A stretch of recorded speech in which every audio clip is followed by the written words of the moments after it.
Welcome everybody to Nokia, Finland, and thank you for joining in for the 2025 Professional Disc Golf World Championships presented by the PDGA. We're here at the Beast, kicking things off here at the press conference. We have event organizer Jussi Mieresma. Jussi, you have been working for this moment for a very long time. Show's about to begin. What's going through your head right now, this moment in time? Well, thank you, Brian. Well, I've been sitting on this chair for a couple minutes, and actually this is the moment it's starting to hit me.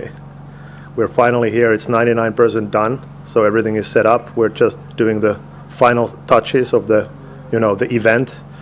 I mean, man, this has been a long road, but I'm very excited. When it comes to this tournament, the World's coming here to Nokia and Tampere. Where did that road start? Well, that's a long story, but to be short, approximately 12 years ago, this idea came up, and obviously we needed another course, which Tampere Disc Golf Center is now presenting. So we didn't even have a course; we just had an idea. So 12 years later, here we are. So it took a lot of time, effort from multiple, parties. I mean, I'm just the one guy, but I had the vision, and here we are today. A couple days out, and it's hard to even start to describe how it feels to finally get everything together. I mean, this has been a massive project. Well, before we get into the details of this tournament, I want to just ask a question about a series of posts that you've made on social media, kind of telling your story as a disc golfer, an entrepreneur, businessman, and now here we are at the World Championships. But you said in 1994 that's where you found disc golf, and you wrote, "How on earth can something fly so pure yet so elegantly? How can I ever control it perfectly?" And it started with an obsession for just the flight of a disc. At that time, could you ever have dreamed that disc golf would have become something like this? No, like I wrote, disc golf was for me at first. But now, obviously, I'm working for, disc golf. So it's kind of a opposite ways since, 30 years ago. And I think that I still share the passion of making things and creating, but I'm now creating, instead of flight paths, I'm creating, massive events. When you were a player, I remember watching video of you throw when you first came over to the United States and being kind of in love with the way you threw a disc. When you were a player playing at a very high level, was your initial dream to just be the best player in the world, or did you always have entrepreneurial dreams like that? Well, at start, I wanted to be the best. I mean, the best to throw the disc, control the flight. But of course, over the couple first years, I realized that, okay, to be the best disc golfer in the world, I would actually need to live and, stay in the U.S., which was not possible for me. So that kind of get me thinking that, okay, I can't do that. So I need to take another route, and another route was actually to start building the sport big enough that it can actually handle my future goals, being as a disc golfer or disc golf promoter, whatever it was. So I had to build it up before I would basically enjoy it. It's kind of the spirit of a Frisbee player, just making sure the world knows what you're doing and why it's such a beautiful thing. How easy of a sell was disc golf to Finland initially? It obviously wasn't always as big as it is now. Yeah, I remember from the early years that there was a lot of explaining to people what it is. Like, they were literally amazed that, is this even a thing? And I mean, from there we started to build up, and I think Finland is pretty good to absorb new things, especially throwing things and weird things. I think Finnish people are kind of the outdoorsy, fun-loving people that they want to have some different things to do except soccer and hockey all the time. So I think the disc golf was pretty easy to adapt to the Finnish culture. You started designing courses, and you started designing a lot of courses, and now here we are kind of at your masterpiece. At least that's what I see from my angle. Tampere Disc Golf Center, the monster, and now here at Nokia. Do you feel like these two courses best represent everything you've learned in course design over the years?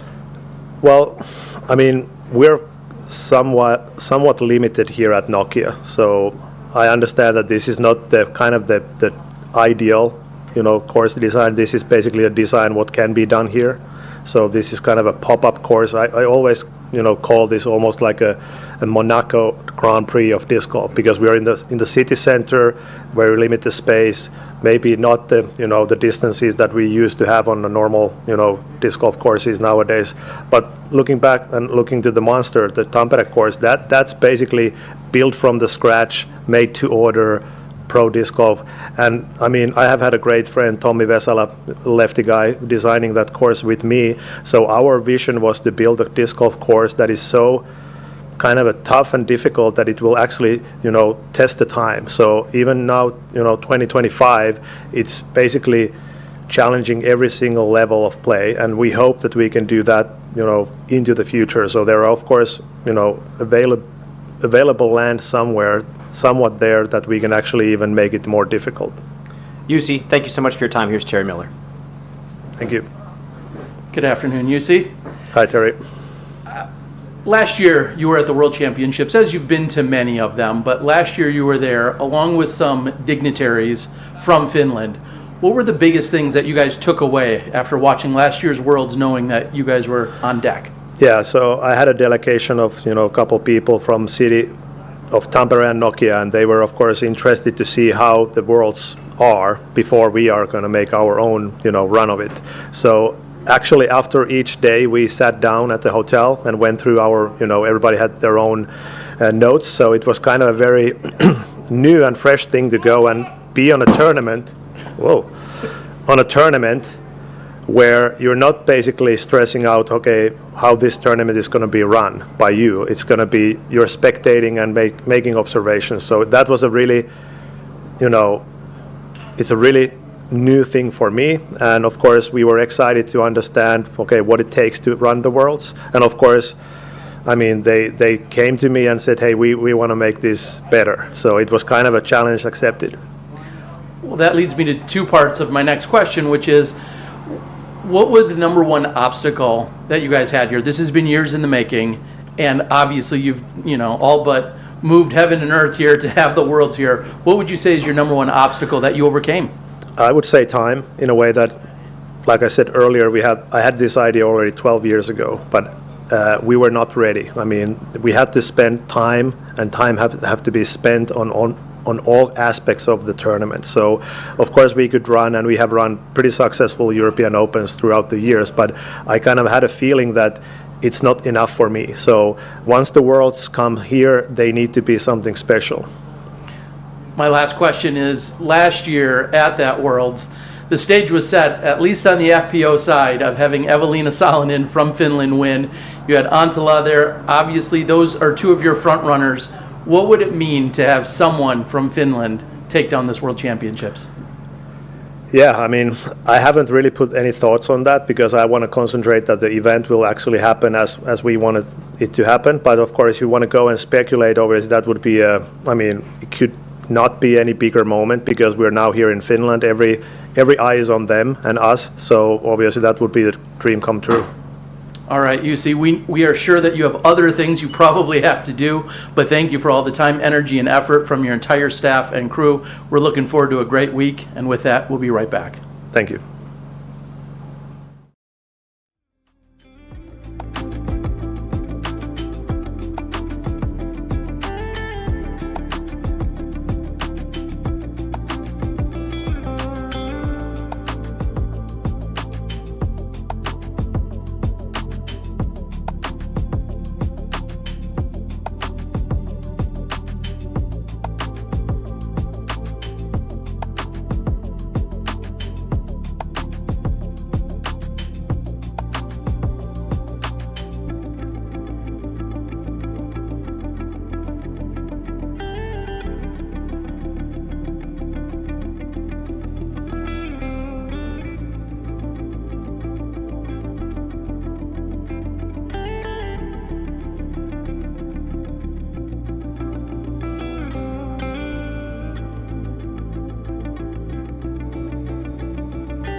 Welcome back. Joining us now, world number 1, Gannon Buhr. Gannon, 2-time junior world champion, 3-time major champion, some decent accolades, but now you're going for your first worlds, and you're doing it on the biggest stage that we've ever seen. You won here last year when it was the European Open. What's it feel like coming back to this place? It's special. This place is a very iconic and historic property, and with the addition of the Tampere Disc Golf Center, which is my favorite course in the world, it's just like my dream event. So it's just all lining up to be a great week. How has the trip to Europe been so far, just in general, in regards to kind of adjusting, and how does everything feel for you? Yeah, I mean, the trip overall is, as always, really fun. I've obviously been adjusted for a little bit now, but the stretch has just been real rough on me. It feels like, in terms of like mentally, with the way my play has gone. 3 tournaments in a row here, and 3 times it felt like I kind of choked the event. So hopefully, winning this one would kind of wash that all away, I guess. Would kind of take away those tough losses and really make me just focus on this one and the events coming up, and it would end on a pretty good note. So that's definitely my goal. Well, we didn't really get to talk to you too much after last week in Estonia. I kind of want to hear, just maybe paint the picture for the fans, what it's like to be in that type of a battle on that type of a stage.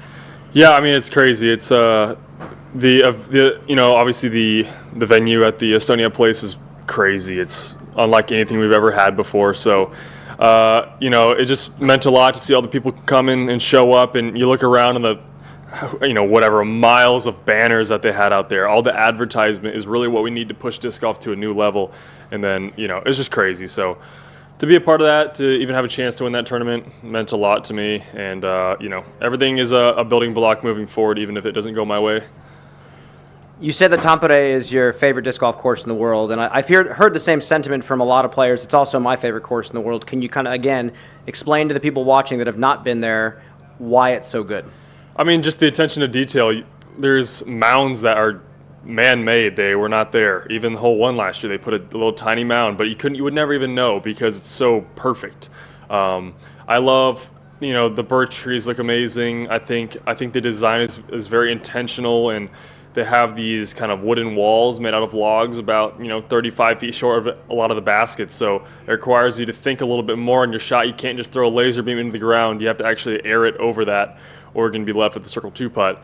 The par 5s out there's no way to break them, really. You have to actually place shots every single time to get birdies. And a big reason, a big flaw I saw in last week's course was on the par 4s, you could throw 2 bad shots and get a birdie. Here, you throw 1 bad shot, you get a bogey. So, basically, I'm just really excited to be playing the Tampere course. So many holes out there, it requires 2 really good shots to get the birdies and score out there.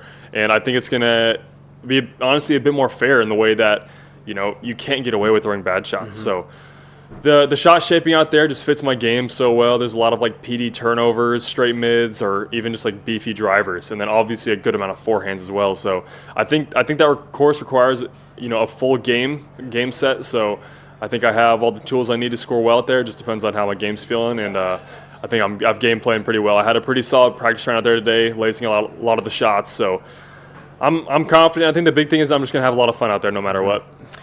Well, last question about the course specifically. I've had a lot of talks with you about course design, and I can tell that you're really into course design, and challenging the best players in the world is a very important thing for you with course design. Is there a specific hole out there that really gets you to geek out as a fan of that? I think hole 15. I think that's I couldn't think of a better hole for my PD off the tee. I literally just throw it 500 feet up high on the left side and let it drift right the entire flight path. Last year I put 2 really crazy drives out there, and I threw another one today, and it was just it just is a dream. I mean, I was with my dad today. He's actually flew over with my mom as well. They both came out here to come watch the World Championships, and I'm just explaining to them how special this place is. And I was like, see, this hole is just perfect for this disc, and it's just so fun to play. It's beautiful, and when you throw the shot executed properly, it's just so fun. You can actually appreciate all the courses. So I can't wait. Kind of a side note question. You were at the Long Drive Championships trying to get a title there, trying to take it from AB. Somebody else took it away from AB. He was trying to go for 3 in a row. Rasmus Salkariipi Can you talk about him as a player and an athlete and kind of what you noticed watching him play? I don't think a lot of people from the States know what he's like. He's very, very athletic. He just has great, body mechanics. He knows what he's doing. And when he needs to, he can break out some of the craziest shots you've ever seen. I remember watching him for the first time at the 2023 U.S. Distance Comp, and he was throwing down some crazy, flipping a driver at 400 feet, then getting another 300 feet of glide, which is crazy. He was only doing a 5-step run-up. He's a lot smaller than AB is and has less of a run-up, but is somehow going just as far, if not further. So it's very impressive to watch. Well, Gannon, a lot more questions I could ask you, but I'm sure I'll talk to you throughout the week. Here's Terry Miller for some more. Good afternoon, Gannon. I know you were just hyping up and enjoying and talking about the other course, but let's talk about where we're at in Nokia, playing 3 rounds here. What's your assessment of this particular course? I think it's going to be kind of similar to what we saw last week. You're going to have to shoot under par, pretty far under par every round. I mean, I was talking with my friends about what might win the tournament. We're thinking, you have to at least get to 40 under par minimum. So I figured there's going to be probably 2 to 4 people that over 3 rounds go 30 under combined here, which means you're going to have to probably shoot, 10 to 12 combined at the Tampere course. So this is definitely going to be the course where you have to get your scoring down. You could probably actually lose more strokes here than at the Tampere course because of the OB here, and I think this course is generally easier if you are playing confidently. There's a lot of shots out here that fit certain players' game styles pretty well, and if you have the decent forehand or the quick flip roller, there's a lot of holes out here that become pretty easy. You often have spoke about wanting to be the best in the world or possibly the best to ever play this game. You have a couple of majors as it is, but what would it mean for you to take down a world title? Yeah, it's good. It means the world to me, obviously. It's kind of like the one missing stone I need, it feels like, obviously in my young career so far, but my best finish at the Worlds is 6th, not that good. I've never even had a close chance to win, not even within probably 10 strokes. So I'm really just hoping to give myself a chance. That's my only goal out here. I think, especially with the way that the format is set up, I believe we're going Beast, Tampere, Beast, Beast, which is different than all the other World Championships, if that is correct. So, the goal out here at the Beast is to start off hot. You got to go better than probably 7 down, in my eyes. Obviously, you can survive, but you would like to be up there going into the Tampere course because the scoring is a lot harder out there. So, if I could take this one down, I actually feel pretty good about getting the next couple Worlds as well because I won at the D-Glow courses last year, and then Portland I've had great success at winning back-to-back there. So with the next couple World Championships happening, I think if I can pick up this one, I can maybe put some momentum into the next couple even. So that would definitely be a big goal of mine, and to reach the GOAT status, you have to win World Championships. There's no way around that. You have to get the titles here. So this week's very important, and I think I'm ready. You certainly do have to pick up some world titles, that's for sure, to be in that conversation. So my last question then really, and I'll say this because I know you're good friends and you're comfortable with it, you got to get past your good friend Isaac Robinson, who's shown up, in unparalleled fashion these last couple of years. Tell us, is Isaac the man to beat? Is he the guy that you have to get past specifically, or does he still have your number at the Worlds? I think so. I think I'm looking at 3 players right now. I'm looking at Isaac, AB, and Ricky. Those are the 3 that I think are going to be definitely in there in the final day. Obviously, anybody could be a contender for the championship, but when I think about who wants it the most right now, those are the 3 people that I think are just dying to have another title. Obviously Isaac has 2, but to get a 3rd world title would put him in an elite class of only a couple players. So, Isaac's game is pretty interesting. It's kind of, not a lot of players are this way where if he just practices, he plays really well. So when he puts the work in, he's really hard to beat. So this week I know he's working hard. So my goal is to do the same and hopefully have a good battle. All right. Well, Gannon Buhr looking to pick up his first world title. You have to get past the defending champ in Isaac Robinson. And with that, we wish you the best of luck. And we'll be right back here on the network.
Welcome back and welcoming in Calvin Heimburg, your most recent PDGA Major champion back in Estonia. Calvin, congratulations again. It was an honor to kind of watch you knock that putt in on 18 and watch you celebrate. How are you feeling after that title now that you're back here in Finland? Feel good, but it's locked in on this one now, so not really relishing too much in that anymore. Did you have any time for yourself to celebrate and unwind, or is the back-to-back majors, is it pretty tough to have that time? Yeah, I had a couple days, but then, I came over here by Wednesday, so it was just a couple days, and then, we got 2 courses here. Didn't play great at the Monster last year, so been focused on getting that one dialed in, and then, so yeah, it's just been a lot of disc golf. Talk about the Monster. A lot of players, Gannon Buhr included, saying it's his favorite course in the world. Do you agree? Do you like the course? Are there things that are different from this course than other courses you play? Yeah, I think the Monster is definitely one of the best courses we play all year. It's very challenging. Never going to be the same round going through there, and you really got to show off good decision making, shot making, and just hopefully have a good game plan as well. You did mention that you struggled at the Monster last year. What was it that got you at that course? I just wasn't throwing very well. I was just errant tee shots, didn't really give myself very many opportunities to do anything good. If you're not doing well off the tee there, it's going to be a long day. Is this the type of course where you find yourself having to throw a lot of different molds and different types of discs, or are you able to kind of sink into a comfort zone out there? On the Monster, I feel like I don't think it's anything abnormal as far as different discs. I definitely feel like I grab my fairways a good bit out there. So I feel comfortable there, and yeah, maybe some distance drivers. I guess not a lot of mid-ranges, so definitely a lot of drivers. I want to ask you about, actually specifically over here in the Beast, hole 12 and 13, I've walked the grounds and I've watched a lot of players over the years throw holes 12 and 13 in the back. Rollers. Tons and tons of these super tight rollers on these fairways where if you step up to the tee pad, it's kind of hard to even envision it. Are you looking at that angle too? Are you looking at the roller? And yeah, can you kind of talk about that? Yeah, I'm definitely throwing a roller on 12. I don't quite have the forehand power to get me to where I need to be on that hole. And then I feel like the backhand line with the low ceiling and the way the ground slopes, it's a tight squeeze. So yeah, I'm throwing a roller there. I had thrown a roller with a Roadrunner in the past, but messing around with some new discs. I think I might be throwing something a little slower there this year. It seems like one of the tougher lines to hit, that kind of quick flip roller, than any other tee shot that I feel like I see. Is it that technical of a shot to pull off? I think when I was throwing like a Roadrunner, a 9-speed, it was pretty tough. I definitely had to throw it pretty much perfect. But I'm messing around with a flippier disc, the Rollo right now, and it's a lot easier to drop it down in that narrow fairway. And that's a mid-range? Yeah, I think it's like a 5 or a 6-speed maybe. When it comes to the World Championships, some players put it on a pedestal, some players try to convince themselves that it's not any different. What is it like for you this year?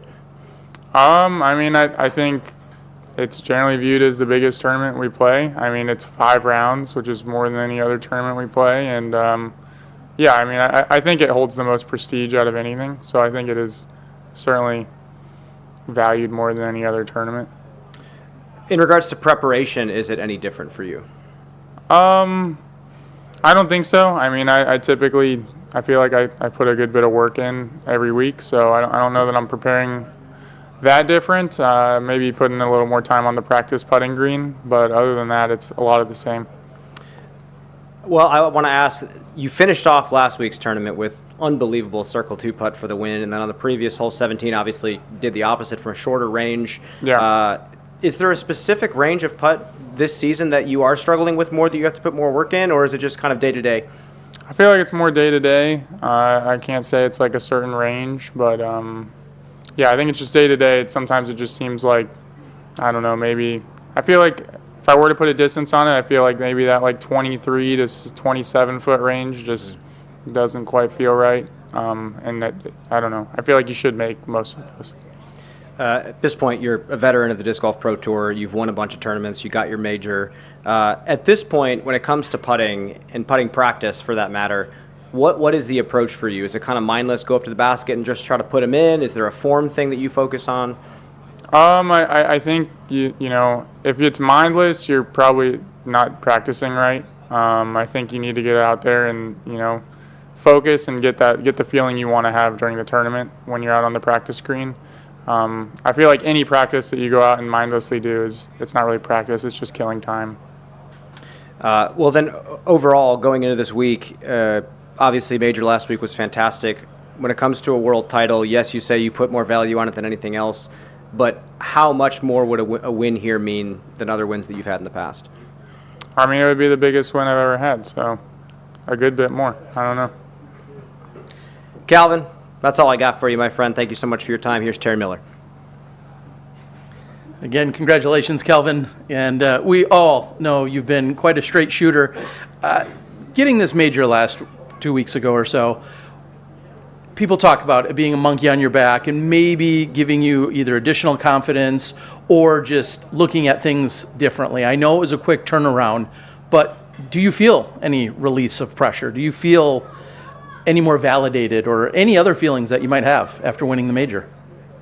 You know, it's a good feeling winning, you know, the major, and I mean, I'm happy I got to check that off the bucket list. I don't know if like it really relieves like any pressure at Worlds. You know, I'm still going into this tournament and I want to win this tournament. So I think, you know, I still have, you know, my own personal goals and I want to achieve them. So I think, I don't know that any pressure has been relieved on that front.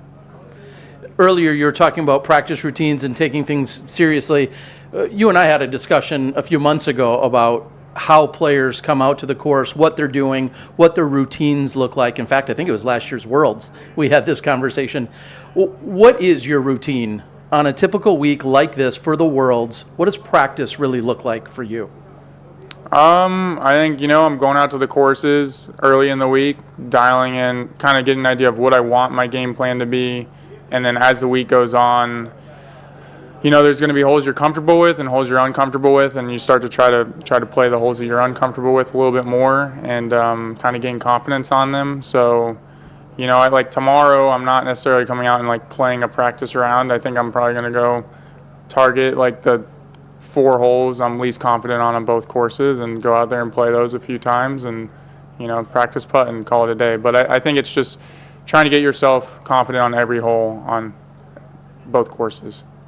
All right, Calvin. Well, as we just learned or said, you are the most recent major winner, looking for back-to-back here this week. Best of luck here at the World Championships, and we'll be right back. Thank you.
Welcome back. It's not often we have a player sit down, talk to us that we can ask about going for his third straight world championship. Isaac, you're sitting here with us now. We're sitting here in Finland.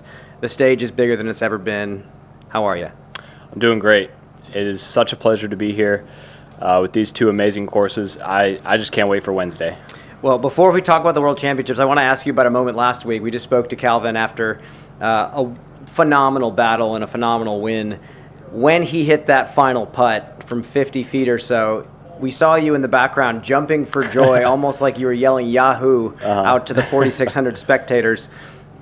Walk us into that moment from your perspective. Did you kind of break character and just become a lover of the game in that moment? Yeah, Calvin's one of those people I've grown up watching play the sport, and he's actually been on the card for my 2 Worlds titles as well. He's been on that final round.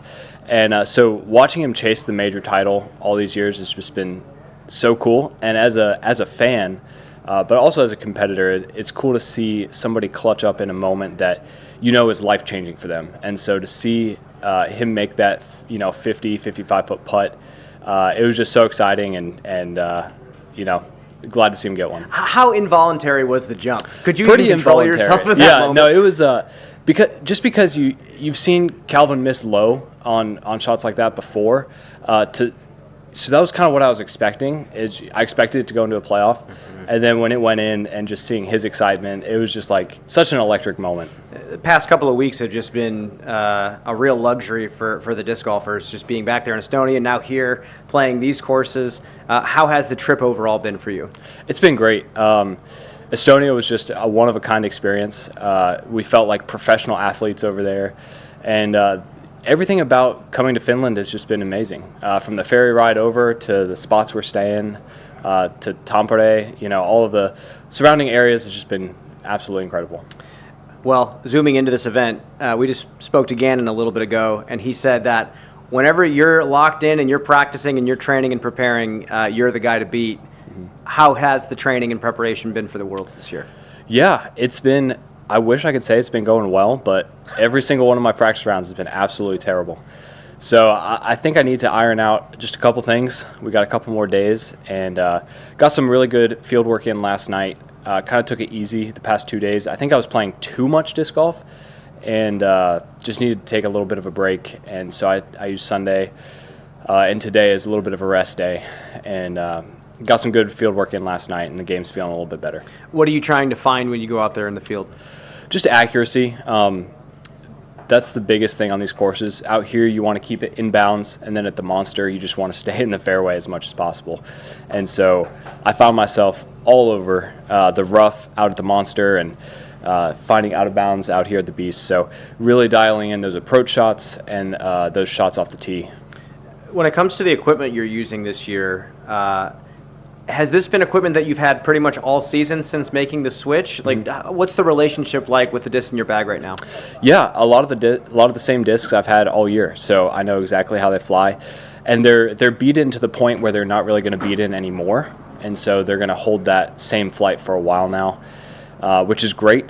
And then got a couple new drivers in that Silver gave me some more rives, and so I'm feeling set, feeling very equipped for this week. Gannon told us that Tampere is easily his favorite course in the world. Do you agree with that sentiment? Yeah, I think earlier this year I said Krokel was my new number one, and I think to play that for fun, that's the number one course for me. But Tampere is hands down the best course I think we compete on all year. It just gives you everything. There's so many challenging shots and so many shot shapes, and it's just, I think it is the perfect competition course. Well, I'll ask you the same question I asked Gannon. What single hole on that course gets you to geek out the most as just a lover of the game?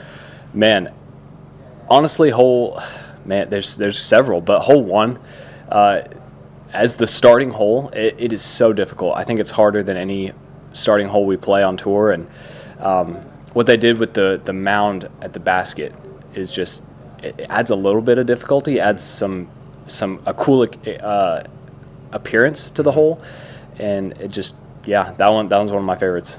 Well, you hit your quota this year. You got your major at the Champions Cup, going for the third Worlds in a row, 5-round tournament. That's the big defining factor here. what's the psychology behind playing a 5-round tournament? What's the mental approach? Yeah, for me it's the same as any major, but just stay in it as long as you can. If you take yourself out of it at any point, like, it's kind of game over. You have to keep taking it day by day and always put yourself in the hunt. Well, Isaac, thank you so much for your time. Good luck this week. Here's Terry Miller. Thank you. Good afternoon, Isaac. How you Terry. doing? Doing well. Looking to join a very elite list. 2-time world champions, we have a few of them, and we have even less that are 3-time world champs. One will be in the booth watching again this week. Yep. I know you've had some words with Nate Doss in the past. What have some of those conversations, or maybe shed a little light on some of those conversations you've had with him? Yeah, I mean, my mind goes back to the first time I met Nate. I played with him at the Hall of Fame Classic at WR Jackson. And I went up and asked for his signature. And he told me, I should be asking for your signature. And I was like, nah. But that was my first interaction with Nate. And so it's just always been a relationship, that is just great and fun and friendly. And he's texted me a couple times just giving me advice. I think when my finger got real hurt last season, he showed me how to tape it up and how he did his finger, and that really helped. And so it's just a good guy. Yeah. Yeah, he certainly is, and it's an honor to be in the booth with him for the week to watch you chase history in this special way. Is there any other insights or things that you could share, any other stories like that, maybe with other pros that have gotten up there in the years? You've talked about, Calvin when you first came in. Mm-hmm. Is there any other stories that are similar that come to mind? There's not too many. I mean, anytime playing with Paul early on, I remember the first time I played with Paul, I think was at USDGC, and I had forgotten a mini, and he gave me a mini, and I hit an 80-foot putt right after, and he was like, well, if you're going to keep doing that, just keep the mini. And so as a young kid, as somebody coming into the sport, those moments just really stick out in my memory, and they're good memories for me. As you've traveled over here, you last year at this time or any time in the past, you weren't married, mm-hmm. and now it's a totally different experience. Taking in just disc golf with a life mate, someone that mm-hmm. travels with you, what have those experiences been like? It's been fun. I've done a lot of stuff I wouldn't usually do. We usually try to find a fun place to eat at least once a week. Cooking is kind of her thing. Like, she used to work at a very fancy restaurant, and so she can tell me kind of the ins and out of the food world. And so finding stuff, eating stuff I wouldn't usually eat, that's been just one of the highlights of the year for me, for sure. And lastly, your routine is probably going to be similar to most other weeks, late afternoon tee times. Yeah. What will fill your days? How will you keep yourself calm, centered, and ready to go for the afternoon showdowns? Yeah, I mean, same thing as usual. I'll probably watch some of the FPO in the morning, and then my dad flew over for this event, so along with another one of my brothers. And so we'll just be hanging out as a family and watching disc golf and living it up this week. Well, then I have to ask, dad, wife, who's on the bag? Everyone's going to want to know. My dad's on the bag. Your dad is on the bag. Sounds like a winning recipe, everyone. That's 2-time world champ Isaac Robinson looking for his third. We'll be right back.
Welcome back. We got the Finnish cowboy in the house. Niklas Anttila, you are back in Finland, and you mentioned to me that this tournament just in regards to being a pro athlete from this country is very busy for you. What is it like, and how has it been for you so far?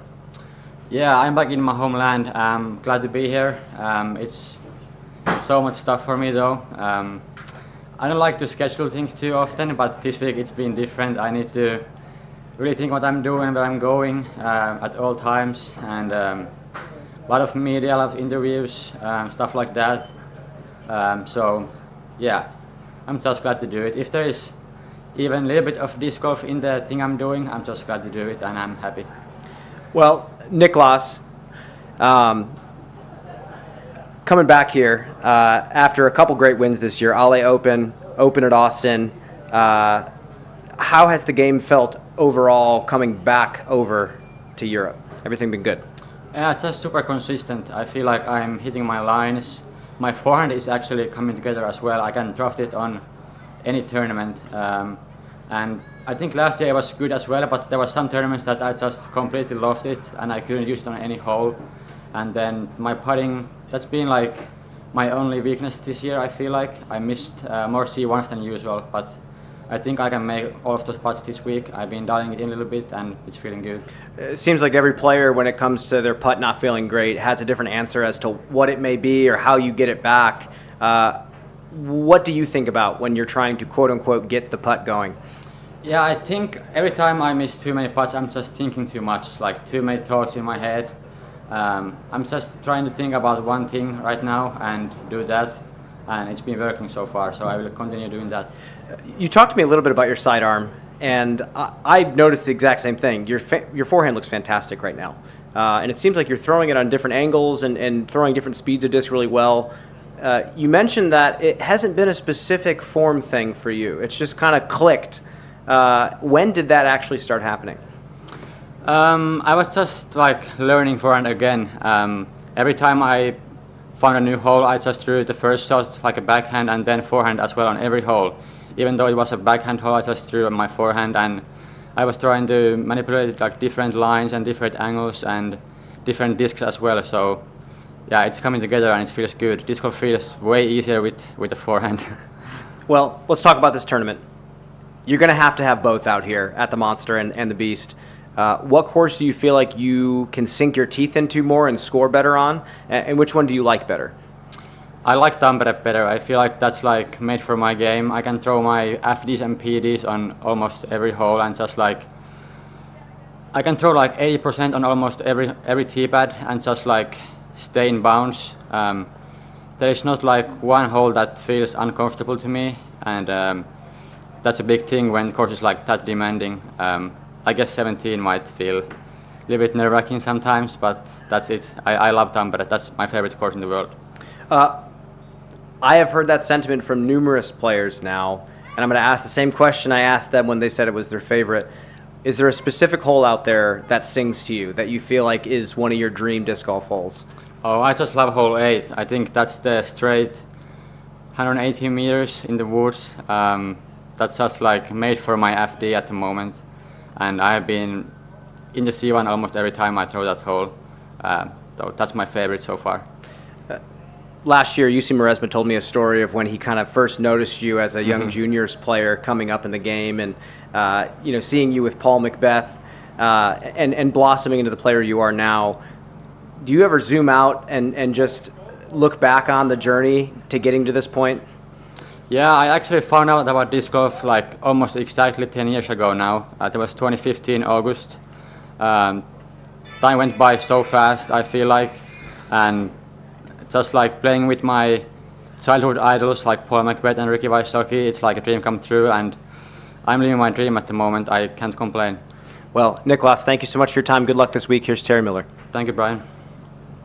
Hey, Niklas, if you could just pull that mic a little closer to you. Yep. There we go. Appreciate it. Earlier when we talked to UC, I said, what would it mean for a Finnish representative, someone like yourself or Eveliina, to win here in Finland? He said he didn't think about that, and I have a hard time believing it, knowing how much of a story it would be. But I'll ask you, what would it mean, and what would it mean with the relationship you have with UC as well? What would it mean for you to win? It would mean everything to me. I think Jussi wants it so bad that he doesn't want to say it out loud. And also, I think all the spectators and fans as well, they want to come out here and see a Finnish champion in this tournament. And I try my best to not disappoint them this week.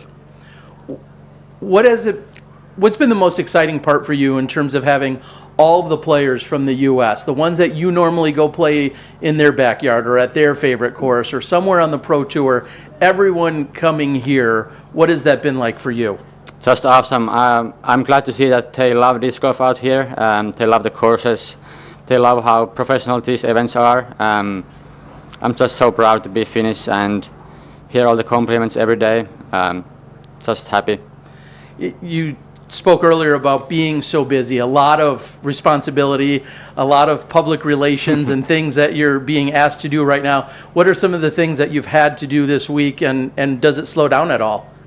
Yeah, a lot of like interviews, even like TV, national TV in Finland, practice round, film practice round, and just like meet and greets and stuff. So it's been busy, but I think that the actual tournament will feel like a holiday to me. So I can't wait to play that first hole and just enjoy from that point. Well, kind of like UC said earlier, it feels like 99% of it is done. Now we just have to let the play work itself out. You don't have to be humble here, but I want to know, when you walk down the street and you're out in Finland, do people recognize you? Are you a big deal everywhere here in this country? Yeah, I would say so. Sometimes, at least now when I have my name on my car, people look at me more than usual. So it's been somewhat new to me, but can't complain. People yelling, cheering, clapping, autographs, pictures, I'm sure all of it. We see your name on your car. We see you on the billboards looking to crown yourself as a world champion here in Finland. Thank you for joining us. I know you're running off to another obligation. Yep. So thank you for joining us, everyone. That's Niklas Anttila, and we'll be right back. Thank you, buddy.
Welcome back and welcoming in Missy Ganon. Missy, you already got a major this year. We're here to get another one at the World Championships. How are you feeling right now? How's the trip to Europe been?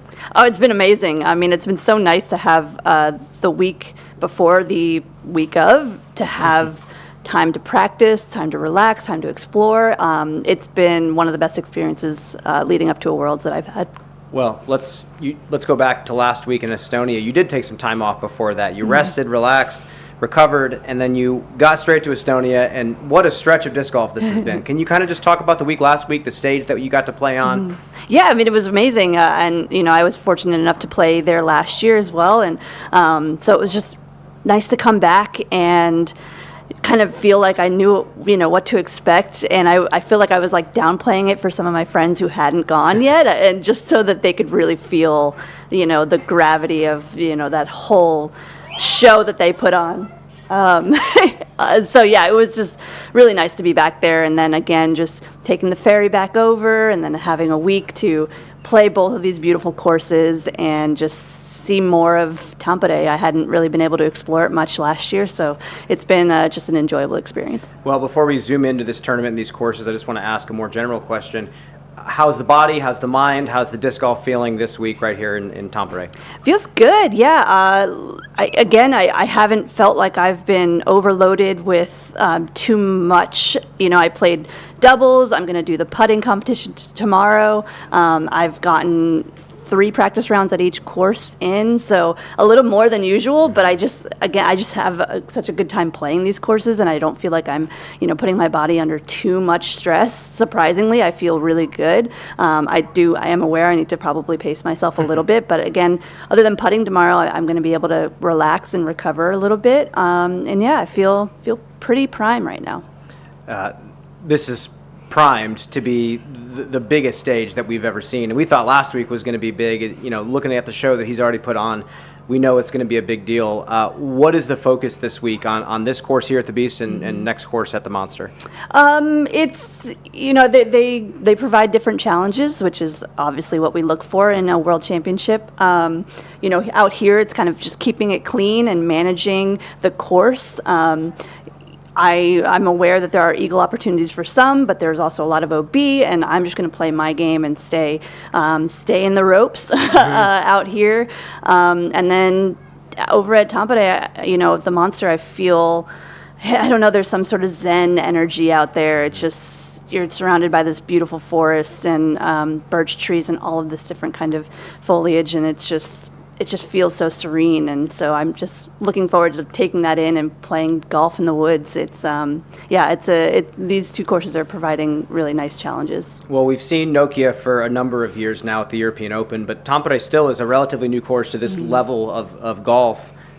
Zoom in on that Zen feeling. You shot a great round there last year. What is the demand out there, and maybe what are some holes that stick out to you? Oh man, I would say there's so many different shot shapes. I think of the tight tunnel on hole, 7 or 8, and then the big turnover on hole 9, and then just having those different shot shaping abilities, but also like it provides good challenge for forehand players, also for backhand.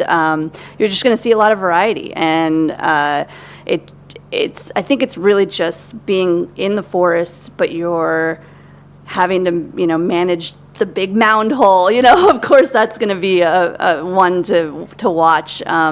But yeah, it's about like keeping your ego in check and just enjoying being out there, and that's what I'm hoping to do. Well, you're a multiple-time major champion. You haven't quite gotten the Worlds yet, the 5-round tournament, but for the 4-rounders that you've won, what is the approach to lasting those 4 rounds and now this week 5 rounds? Yeah, I mean, to be honest, once I finished my rounds, I did a lot of my exploring and not partying, but going out and seeing the town at night this last week, and I think that now I'm in work mode, so it's going to be playing my rounds, eating good, relaxing, recovering, and back to it the next day. So it's just a shift in mindset, and it's my work week now. Well, I talk to a lot of players that are in this thick of the season about what it means to practice at this point in the year. And you don't hear a lot of players saying, oh yeah, I did my hour in the field every Tuesday. At this point, it's a lot of practice rounds and trying to rest. What is it like for you? Do you have time to go put some extra practice in? Yeah, I mean, especially this time around, again, like we had the week last week, I came straight here right after Estonia, and I got right to it. I was just so excited to come out here and play.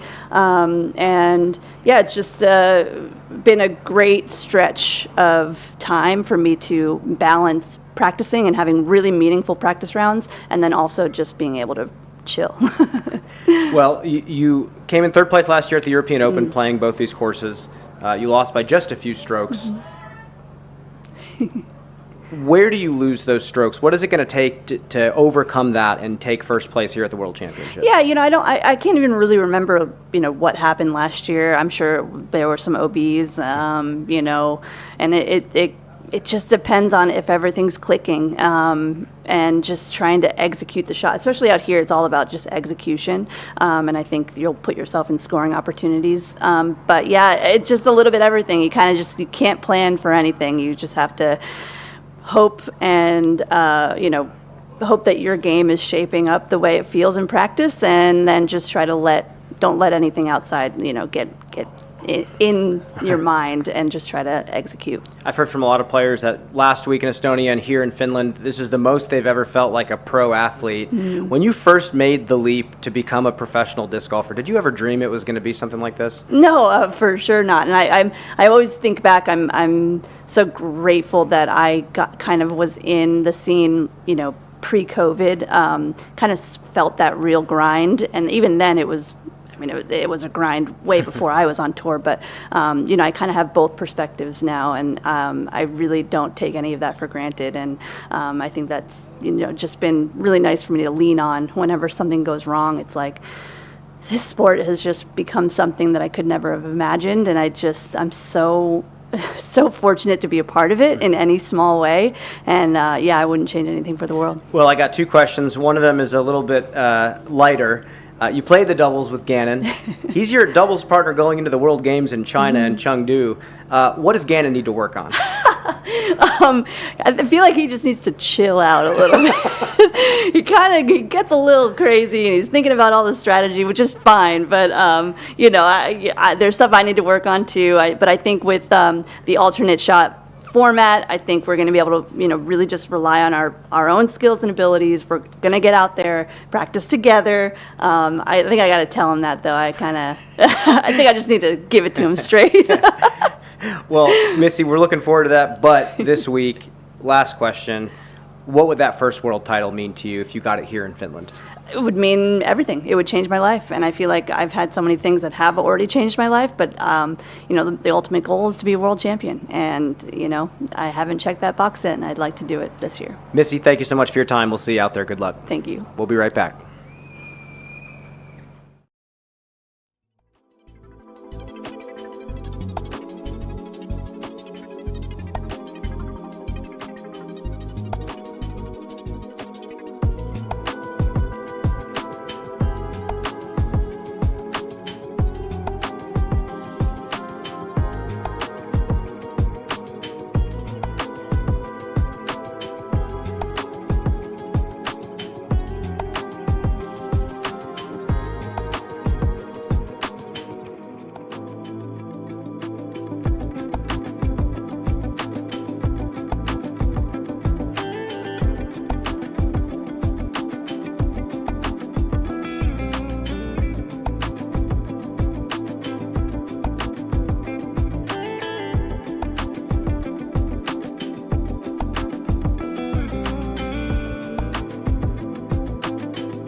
Welcome back. Joined here by the PDGA's Executive Director, Doug Bjerkaas. Doug, welcome back to Finland. Huge show about to begin. How are you feeling right now, and what are your duties this week? Well, first of all, how I'm feeling is I truly believe we were just in a staff meeting of all of the LOC staff and the PDGA folks that are here, and we are making history at this event. And I think we're going to see a record-breaking crowd on hand. I think if you look at the courses, they are just beautifully set up. This is going to be really, really special. So the first time I was here was in 23. The bid had not been awarded at that point, but it was getting close, and I remember walking both courses, and I remember thinking if there's anywhere outside of the United States, in Europe, we had one in Canada several years ago, but having a world championship outside of the United States, this was absolutely the place to do it, and I just can't believe that we're going to tee off here in, just a matter of hours, a day or two, and I'm just giddy with excitement to see what this thing turns out to look like. Well, I'm going to continue on this path then, because you're an executive director now, but you're a disc golfer first, and you've been playing this game a long time. Does it just fill you with a lot of pride to play this beautiful game, coming out here and seeing this? Oh my gosh, yes. I mean, especially if you think about, starting about almost 30 years ago and what the courses were like, what the events were like. We have matured in a big way. Now we're still growing and we have a lot of work to do, but this is certainly an illustration of what our big major events are becoming, have become, and will continue to become. It's going to be hard to replicate this in some places, but the bar will be set. These two events we've had in the last few weekends are very special. Of course, when you have federal governments behind an event, it's a little different than if you're in the States and you have your local CVB behind the event. But yeah, the bar is set high, and we need to keep reaching for it everywhere we go. What's the difference working with the federal governments on an event like this compared to the other? Well, I mean, there's TDs in the U.S. that would be thrilled to get $30,000 from their local government to run an event, and I can't think of a single TD in the United States that ever has worked with the United States government for funding to run an event. So kudos to the folks that are out here, the relationships that they've established both in Estonia and in Finland. The work that team has done there, and then what UC has done over the years is just remarkable. So, and as everybody knows, you look at this 18th green and the folks that are going to see this on live coverage this week, I'm sure there's maybe $250,000 in that green itself, with all of the amenities, the skyboxes, the room we're in right now, the grandstands. It's special. It feels awesome. So talk to me about, from start to finish, when you first awarded the bid, maybe even a little bit before that, what has this journey looked like getting this tournament going from the PDGA's perspective? Well, number one, it's easy when you're working with a pro like UC Maresma, recently inducted into the Hall of Fame for very, very good reasons. His team is fantastic, and our team works with theirs like we do with any major, and every step of the way we've been in lockstep with what we're trying to accomplish, what we're doing, and I cannot say enough about working with this local team to make this event happen. Well, you mentioned working with the federal governments, in Estonia, Finland, and how they help to run these tournaments on the national level. What's the barrier to having that happen in the United States? Well, that's a very interesting question, Brian, and I think that the scale of it, when you look at the populations of the two countries we were talking about earlier, it's a much smaller scale, and I think it's establishing the right relationships and getting the sport to a point where it would be meaningful. And I can guarantee you the sport of disc golf is incredibly meaningful to both Estonia and Finland. And for us to get to that point where we're as meaningful in the U.S., I tell people this all the time. If you want to see this in the U.S., go invite your friends out to play disc golf. Get more people playing disc golf, and we will be in a far better position to do this, not just here in Europe, but all over the globe. Still always starts at the grassroots. Doug, thank you so much for your time. Here's Terry Miller.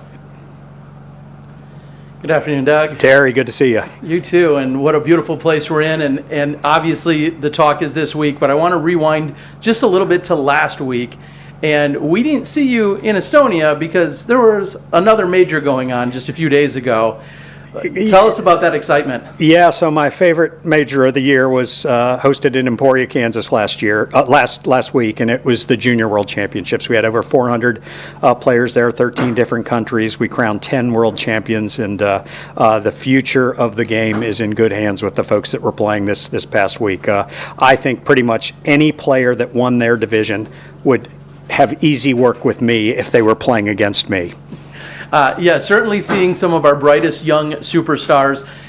Some of the challenges that there's only so many weekends in a year to have all of these major events, literally major events taking place. But what does that mean for the PDGA to have resources divided in a couple of different places, literally across the world, even going on during the same week? Oh, it's been fantastic. And our O&L team with Phil Delone, Matt Lloyd, Patrick Graziani, Jamie Kemp, they are rock stars at working with these LOCs. And yeah, we split the teams up, and half of them went to Estonia, and the other half went to Emporia. The common thread there is they both started with an E and ended with an A, but very different places. I am very happy to see next year's schedule where Junior Worlds does not conflict with Estonia, because I have not been there yet to see an event, and of course that's something exciting to see too, so I can't wait to be there next year to see that. We all know that Emporia has the phrase, Emporia knows disc golf. Estonia certainly knows disc golf, as you guys have invested and awarded bids for the upcoming years going out there as well.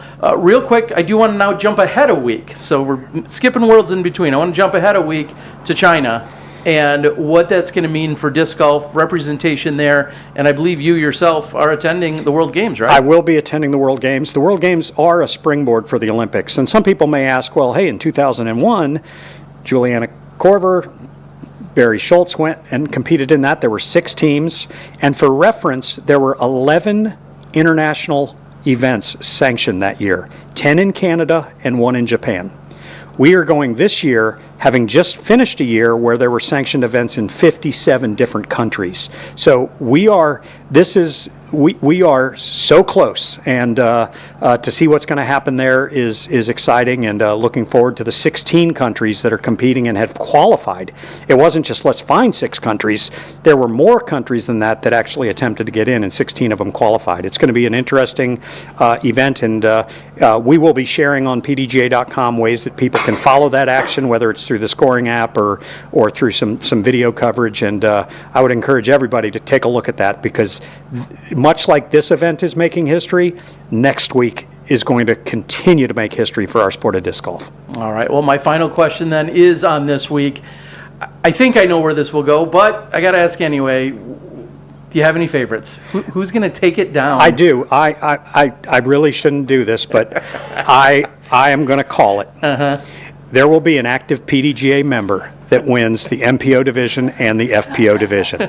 Wow, that is some bold prediction coming from our executive director, everyone. That's Doug Bjerkaas. Thank you for joining us. Have a great week, and we'll look forward to talking to you next time. Thank you. We'll be right back, everyone. Thank you.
Welcome back, and joining us now, defending world champion Eveliina Salonen, back in Finland. We're back home. How's it felt being back here? Feels crazy, and it's like super stoked to see like everything, like what's going on here and how big everything is, and just getting worlds here is huge. Well, you currently live in Tampere. Is that still currently your home? I live in Bjerkaas, which is between Tampere and Nokia. Well, then I want to ask you, you go to the States for long stretches of time. Is it weird coming back home and then seeing things change back in Finland? Yeah, it's always, but it's much nicer to be at home. So I'm like super happy to be here and like having a chance to play here. Well, talk about these courses. Zoom in on this tournament. You've played well here before. What course do you feel like you play better on, and what course do you feel like you have more fun on? I love Tampere course. It's easily my favorite course, and I think that's perfect for my game style. But I like both courses, and you have to throw really well if you want to score well. So I think these are good courses for me. You were talking to me recently, a few weeks ago, and you told me that almost every disc in your bag is really old, and you've had it in your bag for a very long time. Is that still the case? Have you lost anything since then, or is the bag still kind of precious? Yeah, I still have same discs there, and I hate to take new discs because it's hard to trust them like in different wins. So yeah, I still have those like 7 or 6 years old discs in my bag. When it comes to the Tampere course, what shots out there come to mind as really satisfying to throw? What makes you feel excited to throw out there? I mean, like every shot, you maybe not those straight shots, like hole 1 tee shot, and there is so many like similar shots. So maybe those straight long shots there.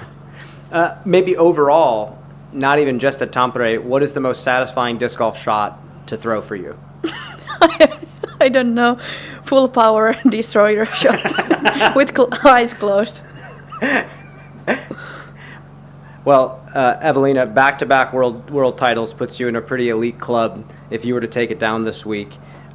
Do you feel any pressure playing worlds here in Finland, or is it the opposite? Oh yeah, of course I feel, and I can like see and feel all the people expectations. So I think like the pressure is normal, and I hate losing, so I really want to win this one and finally getting like worlds here, so I want to win this so badly. You mentioned to me also, we were talking a little bit ago, that it's very fun to play disc golf, and finding the fun is your key to success out here on the course. After last week in Estonia, the major there, how is disc golf feeling? Not that fun. No, like practice rounds here have been going well, but in Estonia I didn't play well. I was also like throwing a little bit weird shots. I was surprised because throwing have been feeling so easy for me. But I know that like now I have my good friend caddying me here, so we are I'm sure that we are going to have fun here. So I think that helps me a lot here. When something in the throw doesn't feel good for you, how much do you focus on like technique, and how much do you focus on just the feel and getting the feeling back and the timing? I don't know anything about techniques because I like grew up just throwing, so I have never even like learned like how to throw or something. I have been just throwing, so I don't know anything about like backhand form or anything. So it's just like the feeling. Well, hang on, we have to back up because right now you are dominating the driving stats on the tour. Did you really have no influences? Nobody that taught you any lessons about throwing? No, yeah, like I didn't know anyone who was playing disc golf when I started, and me and my friends just played rounds, and I think my backhand form have been always pretty similar when I started than how it's now. And one last question, just because this is very fascinating to me, and for some reason it's the first time I'm hearing this. Did you study anybody on YouTube and try to mimic their throw at all? Just fully self-taught? No, just throwing. Well, then my last question about this before we zoom in on the tournament. What was your first disc? Like when I started to play, it was like catching frisbee from the gas station, but then I hit the tree and it broke. So my first was Innova Blizzard Champion Rate. How long did you have that disc for? A couple of years, but then I lost it. Well, Eveliina, thank you so much for your time. Here's Terry Miller. Thank you. Great to hear the stories of where you began. Hello, Eveliina. I just want everyone to know that as you're talking about your training, your setup, your form, everything, Holyn Handley, who we're talking to next, is laughing in the background because Holyn is, I feel like, the exact opposite. Loves to focus on her form, teaches form, works with people online, and she's just hysterically laughing behind us.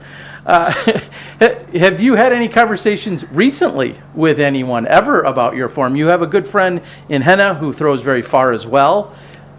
You guys play together all the time. Do you ever have conversations about anything? No, like we mostly talk about like putting, and that's where I suck. So I have to think about that form a little bit, and I think that's why I'm not that good at it. But yeah, I never like.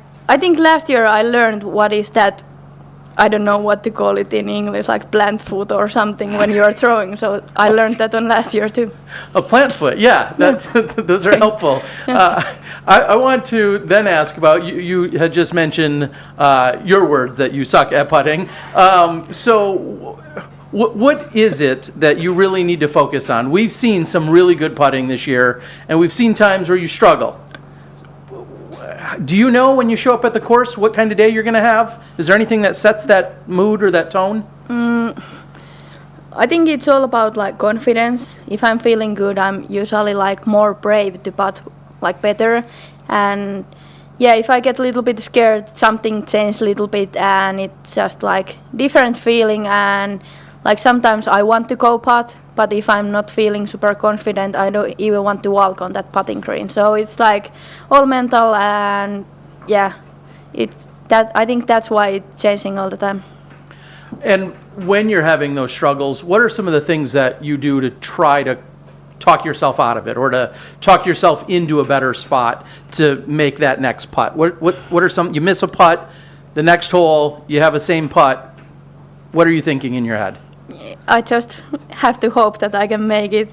And I think, like for me, I have to get a couple good putts in first 4 holes, and then I can trust it. But if I start putting bad, then it's like much harder to get like on the good place. I was interested to see the strategy. You played doubles, which the world has seen. You and Niklas played doubles a few days ago, and you had him putt first, or the team. You guys had him putt on every single hole. What was that conversation in terms of having that strategy? Because you didn't have to putt until the 17th hole, basically. Yeah, I didn't want to putt, so I told to him that he can go first, and I think that's also like then he don't have that much pressure. Like he can just go, and he don't have to see me missing putt first, and then like he have to make it. So he can just go there normally and putt, and I think it kept our like mood and feelings much better when like he just went first and made every putt. Well, I'll say one of the biggest putts of the entire day you did make over on hole number 6. A huge throw in. You had a massive smile. That was awesome to see. My last question, though, for you is, here, Finland, UC, everything that is Finnish disc golf, UC said he hasn't been thinking about a winner on the FPO and MPO side, but I feel different.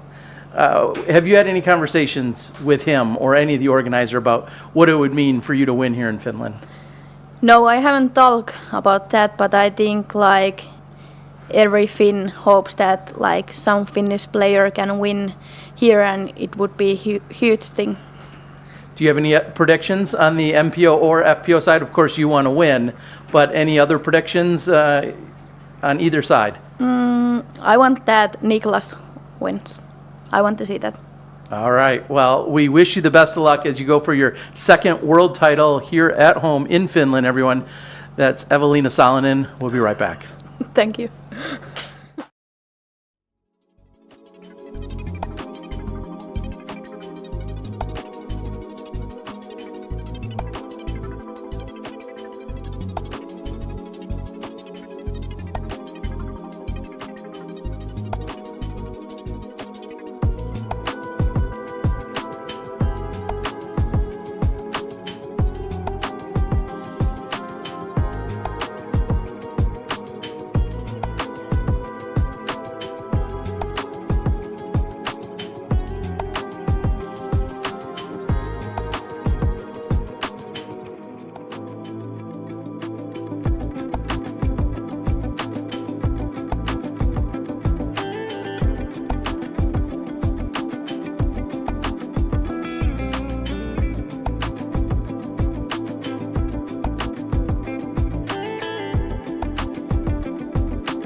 Welcome back, and joining us now, Holyn Handley. Holyn, you got the Finland hat on. You're collecting countries at this point. Talk to us about the tourism that you've gotten to partake in each country. I mean, yeah, anytime I'm in a new place, I gotta go explore a little bit. Always love a good museum. So far I've visited 3, I guess 5 if you count the fact that Suomenlinna has 3 different museums technically. But yeah, I've been having a good time seeing stuff and collecting hats. Well, talk about the disc golf here. Talk about the stage that you've gotten to play on, and how have you felt as an athlete coming over here to Europe to compete? Yeah, coming over to Europe was a totally new challenge. I didn't know how my body was going to respond to the jet lag, and of course being a little bit outside of my comfort zone and that I don't have my trailer here, I'm having to rent cars or rely on public transport to get around, so definitely some challenges there. And I've been keeping notes. I got a spreadsheet going of how I'll do it better next year. So, but yeah, it's been really fun. And like for this course in particular, I think Monster might be a top 5 course that we play all year. Just the design of it, the construction of it, it really is just top tier. And then of course here at the Beast, a lot of history here, a lot of drama that's gone down, and it's just a very spectator friendly course. So I imagine, like, I can picture walking up on 18, like the stands are empty right now, but how it's going to look when it's got as many fans as they say are going to be out here. It's going to be pretty crazy. Well, you just mentioned that Tampere, in your mind, is a top 5 course. You've designed courses before. What about the design there excites you? I think one is it does a good job of challenging a variety of different shots. I think it's fairly balanced with right and left finishing shots. I find myself having to throw most of my bag for the most part. I'm having to throw maybe some angles that I don't always, but that's just the way that the hole plays out. And then also the way that the fairways are cut and groomed is there's not a lot of randomness. There's not a lot of chaos happening. There's not a lot of you threw a great shot, but you caught like this one weird branch that's hanging down. Like all of that has been trimmed up. So it really rewards good shots and really punishes bad shots, which you love to see when we're having our World Championship here. And then just the aesthetics of it, it just looks really, really pretty. It's just very well taken care of. Well, we look at the stats and the standings over the season. You are number 1 in the Disc Golf Pro Tour by a pretty big margin right now. What's been the ticket to success? You've gotten better and better each year. I think it's really been like picking really good shots consistently that even when I'm off, because I know I'm not going to be able to bring my A game every single week. It's just impossible. Even the best players in the world can't do that. So picking shots and game plans that are going to work decently well on my off days. So my off days are never that off. And that means, when I'm playing well, I'm in contention. And when I'm not playing well, I'm still, right around, 5th place or so. Well, I remember talking to you years ago of you saying that you need to start working on the decision-making, getting better. You have so many tools. Mm-hmm. What do you choose in that very moment? What was maybe a light bulb moment for that? What was the way to get over the chooser's paradox when you have such a big skill set? Yeah, I mean, really it was watching some of the other women who were towards the top, watching Kristen, watching Owen, watching Missy in particular, because I think in Kristen's case, she's been the dominant player. And then in maybe Owen's case, we always say that she does so well, despite being older, despite not having distance, and it's because she's so good at decision making. And so I kind of took from their playbook of kind of creating a tier list in my head of shots of like, okay, these are the S tier shots. If they exist, I'm going with those, and then kind of down the list, I'm trying to do like the shots that I can do in my sleep as much as possible, and then the shots that are harder for me or are kind of sometimes they're good, sometimes they're not good, trying to stay away from those unless I absolutely have to. And that's worked really well for me. I think the person just before you, Eveliina Salonen, just pretty much described why our game is so beautiful. We have you, Terry, mentioned that you've been obsessive about technique. You teach technique in your learning of disc golf. And then Eveliina just mentioned that she's completely 100% self-taught. And you were just laughing hysterically behind Terry. Can you just talk about Eveliina as a co-competitor and what you enjoy about the way she plays the game and whatnot? Yeah. Yeah, that didn't surprise me at all to hear Eveliina say she never works on technique, because she has just such a different approach, and I think if she took my approach to the game, she would hate it. And so, yeah, it is cool that there's not a wrong way to do it. There's a right way for everybody. You just kind of have to find your right way to do it. And I love watching Eveliina throw. She's someone I've studied very closely, which is hilarious that she's never even thought about. I've thought about her form more than she has probably. But, you know, kind of when I'm looking at the monster, I'm thinking like I need to attack this course like Eveliina would, where she's just going to full send confidently every single shot. And I think that's what you have to do, because like the kicks are going to be bad whether you throw it hard or whether you throw it timid. So you may as well throw it confidently. But yeah, just the fact that she's always able to, you know, laugh off the bad stuff and stay positive, that's something that I struggle with and need to do better at. And, you know, she's maybe one of my favorite people to watch throw. Well, I got one last question for you before I pass it off to Terry. You mentioned to me beginning of the year that your new approach to disc golf is there's on one side Coach Holyn and there's one side Player Holyn. Coach Holyn preps everything to make sure everything's silver plattered for Player Holyn. How are both those personalities doing at this point? Great. Coach Holland's been really, really busy. In fact, we're going back out to practice right after this. But yeah, just really trying to make sure I understand these courses thoroughly, in particular the finishing holes, because I know the emotions are going to be at a different level this week than they are even at a normal tournament. So trying to prepare myself for that. Thank you so much, Holyn. Here's Terry. Good afternoon, Holyn. How you doing? Doing good. How are you? Good.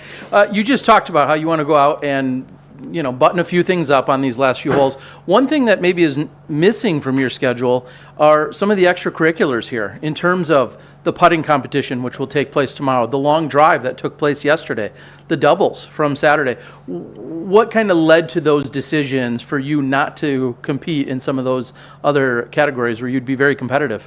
Yeah, I did those my first year when I did Worlds, and I felt like they kind of took away from preparing for the event, because you know, any time I say yes to something else, I'm saying no to more practice or to more rest, and so it's really just a priorities thing. There were a lot of other extracurriculars that I said yes to this week, a lot of filming, a lot of other stuff that I said yes to, and I kind of had to do a hard cutoff at one point so that I'm not feeling too overwhelmed going into the Worlds. You were talking to Brian about basically minimizing mistakes so that even your not so great days would still be okay, so to speak. Basically, you're raising the floor constantly. You finished fifth or better, as you alluded to. You finished fifth or better every single event this year. What does that say about your consistency?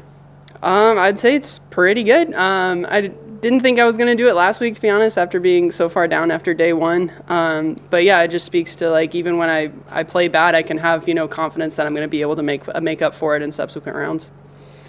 I see you sporting the Finnish hat here. What is it about this place that makes it that much more special in terms of being a touring golfer overseas with everything that's here? What will be your biggest takeaway, win, lose, or draw, come tournament time? I mean, I think it's just amazing that this sport that I kind of just picked up on a whim has brought me to Europe for a month. You know, this is the first time that I've gotten to visit here.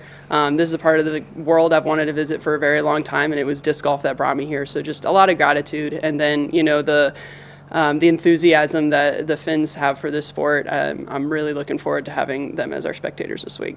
It's certainly infectious for all that are involved. Everyone, that's Holyn Handley, and we'll be right back.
Welcome back and welcoming in the latest major champion, Silva Saarinen. Silva, welcome to Finland. Congratulations.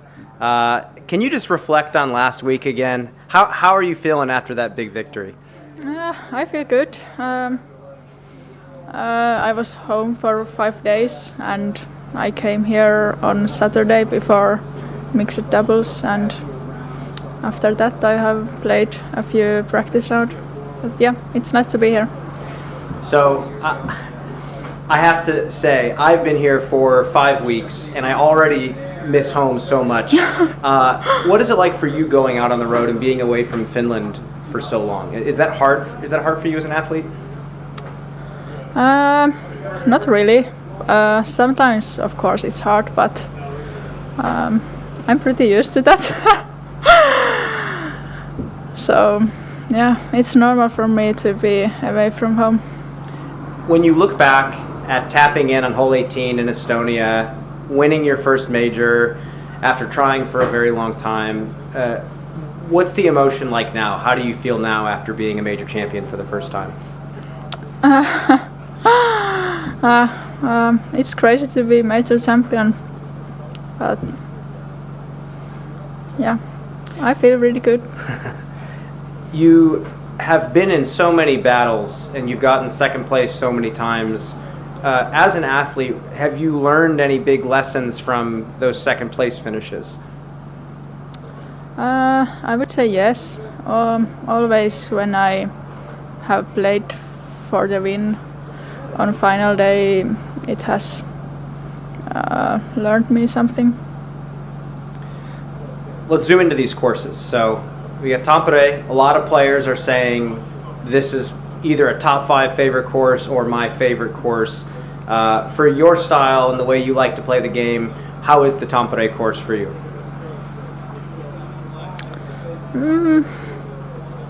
It suits for me. Yeah, I like the both courses here. What is the preparation like when you go to a course like Tampere? Is it just going and playing scored rounds? Is there a lot of strategy you have to come up with? What is the practice like out there? I always just throw pretty much shots from the tee and from the fairway as well. I don't really play score rounds. Okay. Before tournaments. Your putting this season has been fantastic. I think you lead the entire world in Circle 2 for FPO. How often do you sit at a basket and actually just practice from Circle 2's range? Sometimes pretty often, but not that much anymore. Maybe 2 years ago I was putting almost every day, but nowadays maybe a few times per week. We were just talking with Eveliina and she told me that for throwing at least she's completely self-taught and she didn't learn from anybody. For your putting, did you ever have anybody that showed you the technique of putting, or is that something that you figured out yourself?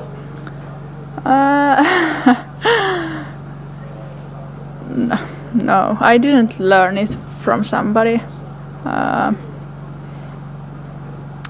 I don't know where it comes. Have you ever changed anything in your putting stroke, or has it always kind of been the same since you started playing? Not really. I want to keep it same because it's good. So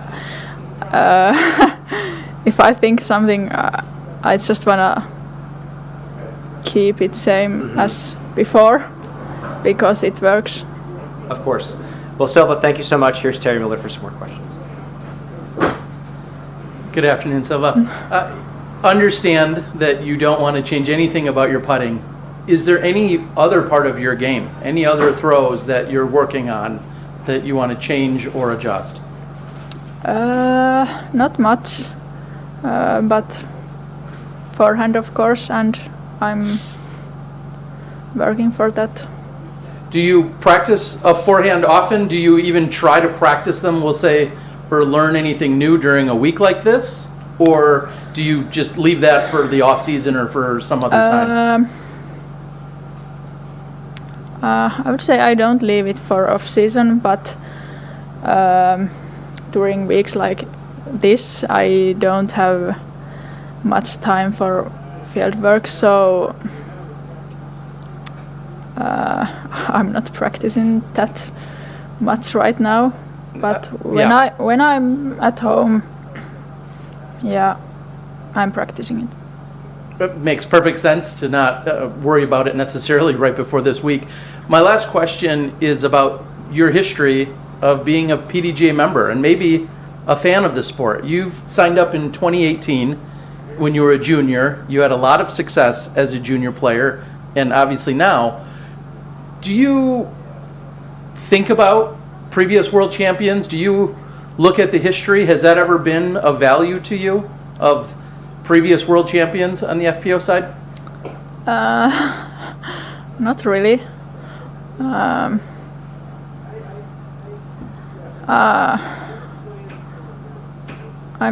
not like fan for anyone. Okay, yeah, and that was my next. That was my question. Thing.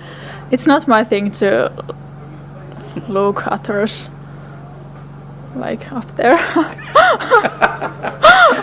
You're worried about what you want to accomplish, correct? You're not necessarily worried about what has happened before or the history. You're worried about your own accomplishments moving forward. Is that a good way to say it? Maybe yes. All right. Silva, thank you for joining us. We wish you the best of luck this week. And with that, we'll be right back. Thank you.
Welcome back and welcoming in six-time world champion Paul McBeth. Paul, we're back to a very familiar place for you.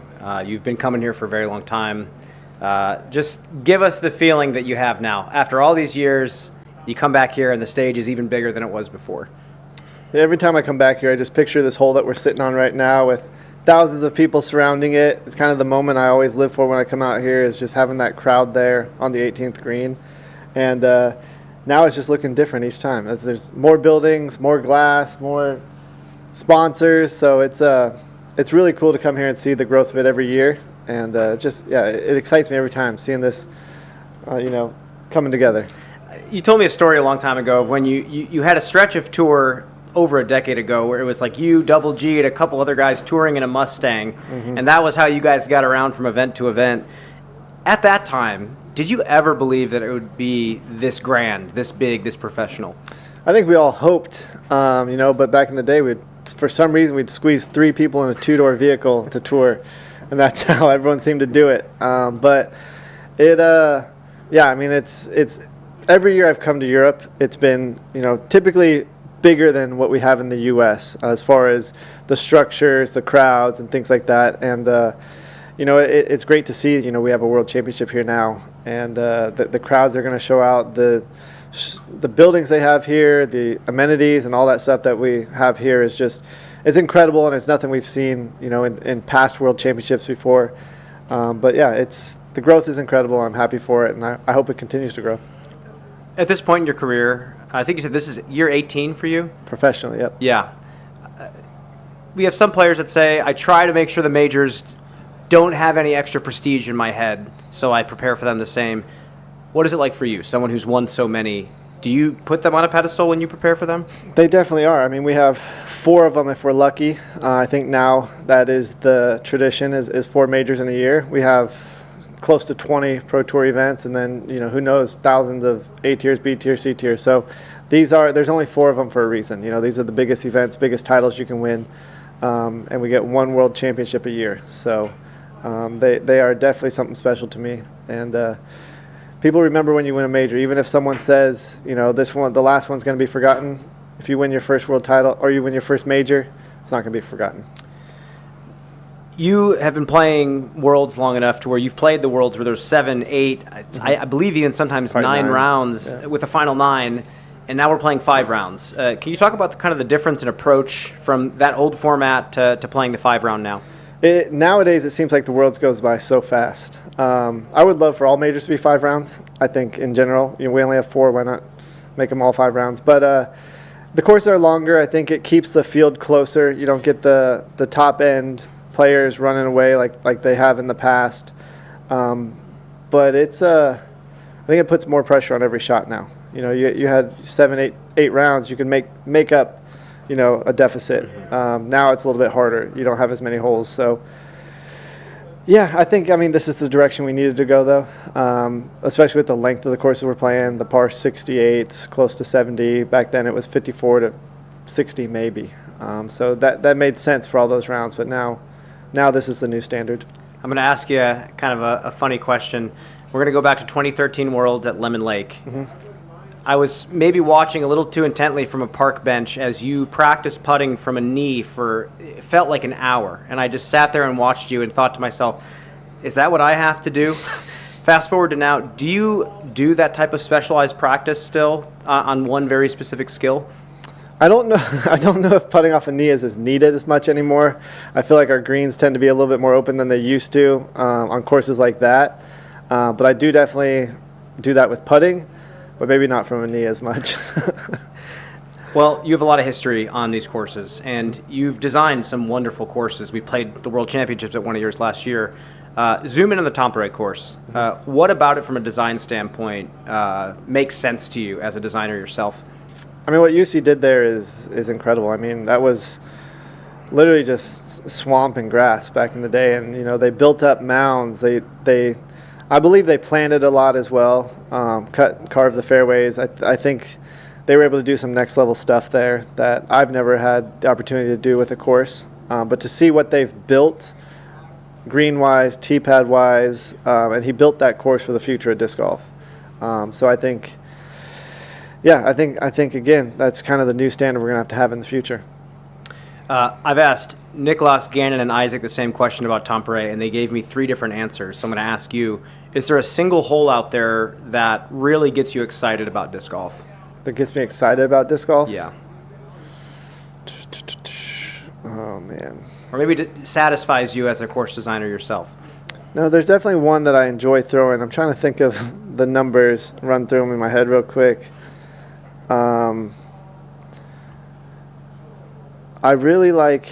Surprisingly, I really like 14. Just because it's such a hard tee shot for me. It's either a really strong, powerful forehand through the woods or a long turnover, and then you got this pond that you got to carry over, and then you got to climb up this little piece of wooden hill, barrier, whatever you want to call it, and then you got a nice looking green there. So I really like that hole. But yeah, they all excite me out there. I think everyone has its own challenge. Well, Paul, thank you so much for your time. Here's Terry. Good afternoon, Paul. Hello, Terry.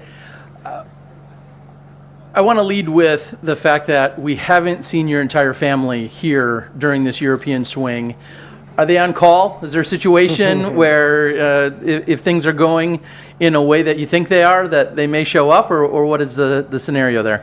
No, it's unfortunately our dog tore, whatever you would call it, the ACL on him. So he had to get surgery my second week here. So we kind of knew before that he was scheduled for surgery. So someone has to be there to take care of him. And unfortunately, it's Hannah and Pablo, so they're there taking care of him.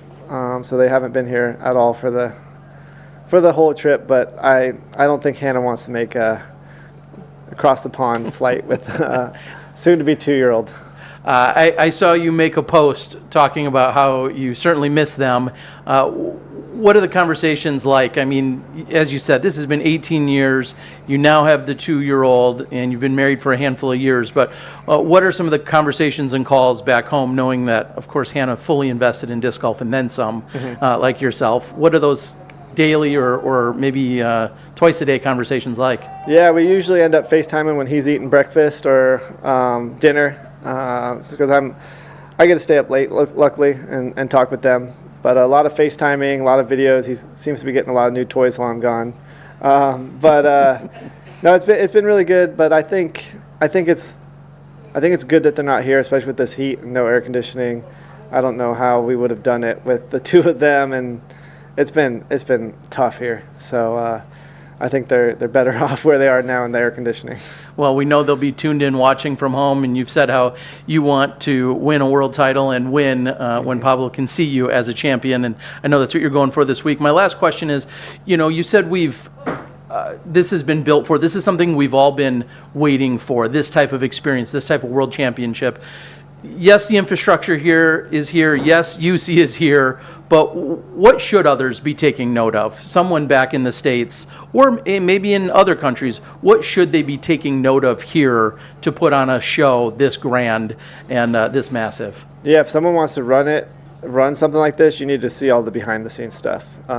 They need to be here a couple weeks before the tournament starts, because that's really when it starts. The competition is the easy part. It's just letting the players play, and making sure the spectators are going the right direction. But all the hard work is well before this event starts. And then my final question actually will be, what have been some of your obligations this week? Obviously, you're one of the most marketed gentlemen and one of the winningest gentlemen in our sport. What have your obligations been like this week? I've been here since the end of the Estonia event, so I've kind of spread everything out. But doing 3 videos today, one with MDG, one with the Paul McBeth Foundation, and then a Luna battle here with AB here in a short bit.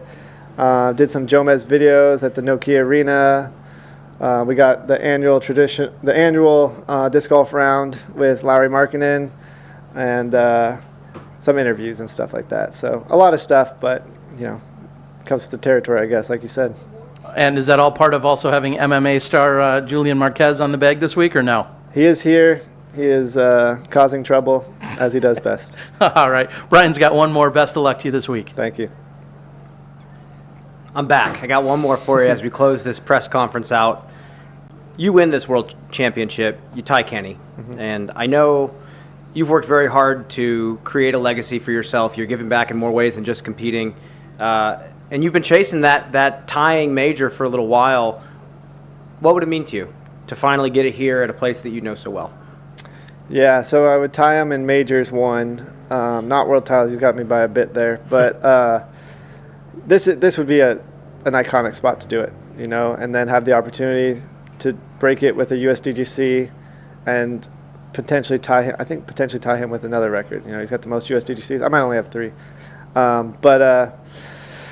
yeah, I just need to. A lot of people. Calvin had that monkey on his back last week or 2 weeks ago to win his first major. I have the monkey on my back to win the 18th. So, in my 18th year would be pretty cool too. Paul, thank you so much. Good luck this week. We'll see you out there. Thank you. Folks, the show starts tomorrow. We'll see you there.